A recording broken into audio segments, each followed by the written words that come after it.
Hello വിദ്യാർത്ഥികളെ, ഞാനിവിടെ പറയാൻ പോകുന്നത് ഭാരതപ്പുഴയാണ്. ഇനി സെക്രട്ടേറിയറ്റ് പരീക്ഷയിൽ ഭാരതപ്പുഴയെക്കുറിച്ച് ചോദിച്ചാൽ നിങ്ങൾ എഴുതേണ്ട ചോദ്യങ്ങൾ മാത്രമാണ്, അല്ലെങ്കിൽ എൻ്റെ നീളവും വീതിയും ചോദിച്ചാലുള്ള ഉത്തരം ആണ്.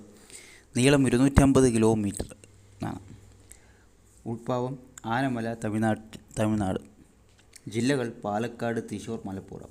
പോഷക നദികൾ തൂത്തുപ്പുഴ, കുന്തിപ്പുഴ, കഞ്ഞേലപ്പുഴ, അമ്പുൾക്കടവ്, ഗായത്രിപ്പുഴ, മംഗലനദി, അയലൂർ പുഴ, വണ്ടിപ്പുഴ, മിങ്കൂർ പുഴ, ചുളിയാർ, കൽപ്പത്തിപ്പുഴ, കുരയാറ്, വട്ടയാർ, വാളയാർ, മലപ്പുഴം, കണ്ണാടിപ്പുഴ, പാലയാർ, അലയാർ,